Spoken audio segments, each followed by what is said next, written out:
Hello friends, my name is Konkon Jyoti Bora. I am a student of class 10. We have 5 English lessons in our class 10 textbook. Out of this, I am going to reading 3 lessons from my memory. The first lesson is A Letter to God, written by G.L. Fuentes. The house, the only one in the entire valley, set on the crest of a low hill. From this height, one could see the river and the field of ripe contented with the flowers that always promised a good harvest. The only thing the earth needed was a downpour or at least a shower. Throughout the morning, Lenko, who knew his fields intimately, had done nothing else but see the sky towards the northeast. Now we are really going to get some water, woman.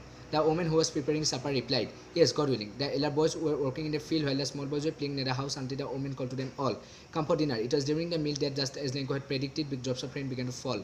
In the northeast, huge mountains of clouds could be seen approaching. The air was fresh and sweet. The man went out for no other reason than to have the pleasure of feeling the rain on his body. And when he returned, he exclaimed, These are not raindrops falling from the sky.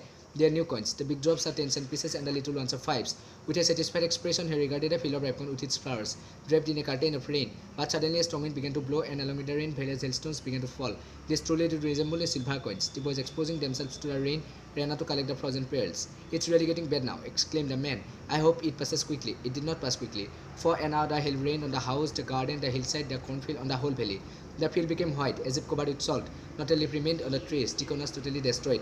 The flowers were gone from the plants. Lenko's soul was filled with sadness. When the storm had passed, he stood in the middle of the field and said to his sons, A plague of locusts would have left more than this. The hail has left nothing. This year we will have no corn. That night was a sorrowful one. All our work for nothing. There is no one who can help us. We will all go hungry this year. But in the hearts of all who lived in that solitary house in the middle of the valley, there was a single hope. Help from God. Don't be so upset, even though it seems like a total loss. Remember, no one dies of hunger. That's what they say, no one dies of hunger. All through the night, Lenko thought only of his one hope, the help of God, whose eyes, as he had been instructed, see everything, even what is deep in unconscious. Lenko was an ox of a man, working like an animal in the field, but still he knew how to write. The following Sunday at daybreak, he began to write a letter which he himself would carry to town and place in a mail. It was nothing less than a letter to God. God, he wrote, if you don't help me, my family and I'll go hungry this year. So I need 100 pesos in order to sow my field again and to live until a crop comes. Because the hailstorm, he wrote to God on the envelope, put the letter inside, and still troubled, went to town. At the post office, he placed the stamp on the letter and dropped it into the mailbox. One of the employees, who was a postman and also helped at the post office, was laughing heartily and showed him the letter to God.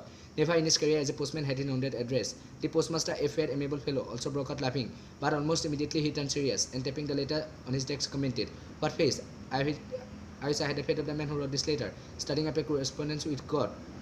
So in order not to shake the writer's faith in God, the postmaster came up with an idea and saw the letter. But when he opened it, it was evident that to answer it, he needed something more than goodwill, ink and paper.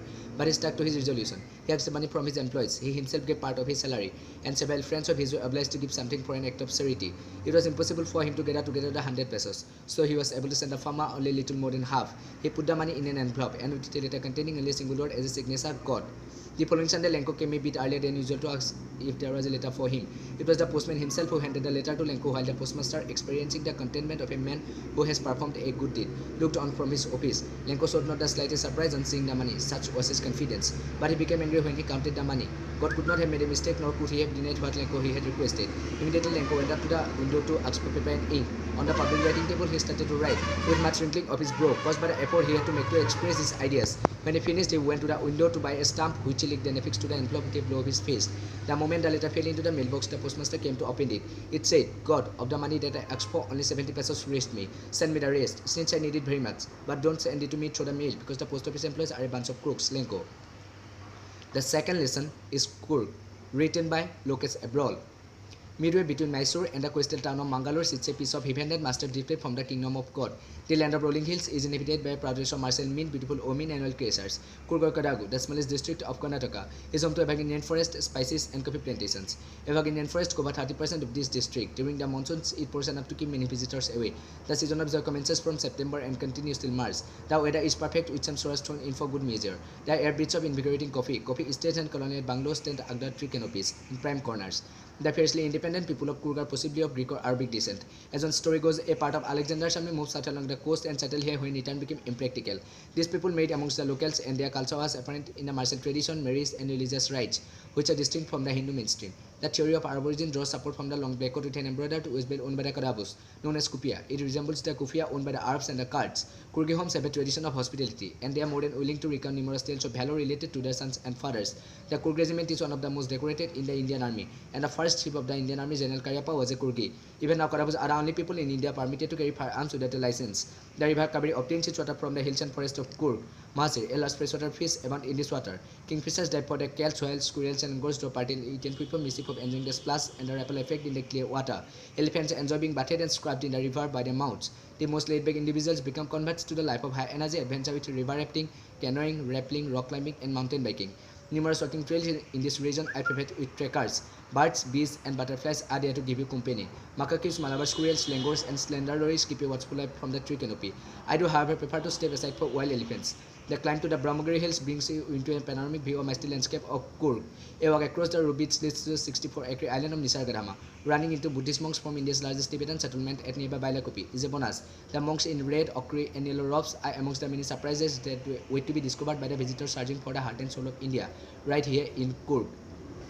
The third lesson is Tea from Assam, written by Arup Kumar Datta. Chai garam chai. A vendor called out in a high-pitched voice. He came up to their window and asked, "Chai saf, give us 2 cups." Pranjal said. They sipped the steaming hot liquid. Almost everyone in their compartment was drinking tea too.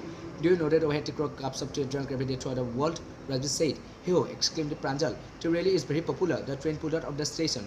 Pranjal buried his nose in his detective book again. Rajvi too was an ardent fan of detective stories, but at that moment he was keener on looking at the beautiful scenery. It was green everywhere. Rajvi had never seen so much greenery before. Then the soft green paddy fields gave way to tea bushes.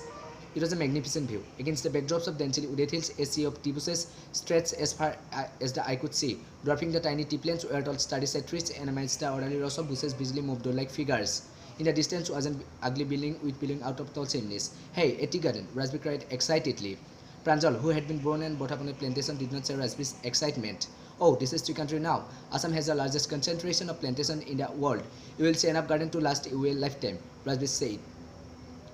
"I have been reading as much as I could about tea," he said. "No one really knows who discovered tea, but there are many legends." "What legends?" "Well, there is one about the Chinese emperor who always boiled water before drinking it. One day a few leaves of twigs burning under the pot fell into the water, giving it a delicious flavor, and it is said they were tea leaves." "Tell me another," scoffed Pranjal. "We have an Indian legend too. Bodhidharma, an ancient Buddhist ascetic, cut off his eyelids because he felt sleepy during meditation. 10 tea plants grew out of these eyelids. When the leaves of this plant put in hot water and drank, vanished sleep. Tea was first drunk in China," Rajbi added, "as far back as 2700 BC. In fact, words such tea, cha, and chini are from Chinese. Tea came to Europe only in the 16th century and was drunk more as medicine than as beverage." The train clattered into the Moriani Junction. The boys collected their luggage and pushed their way to the crowded platform.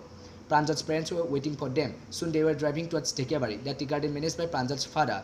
An hour later, the car veered sharply off the main road. They crossed the cattle bridge and entered Dhekiabari Tea Estate. On both sides of the gravel road were ekra upon ekra of tea bushes, all neatly pruned to the same height. Groups of tea pluckers with bamboo baskets on their backs wearing plastic aprons were plucking the newly sprouted leaves. Pranjal's father slowed down to allow a tractor pulling a trailer load of tea leaves to pass. "This is the second flush or sprouting period, isn't it, Mr. Borua?" Rajbi asked. "It lasts from May to July, and it's the best tea." "You seem to have done your homework before coming," Pranjal's father said in surprise. "Yes, Mr. Borua," Rajbi admitted, "but I hope to learn much more while I am here. That's all." Hello friends, we are learning English grammar with Kamal Bora sir. Please subscribe the YouTube channel Learn English Grammar with Kamal Bora. Thank you.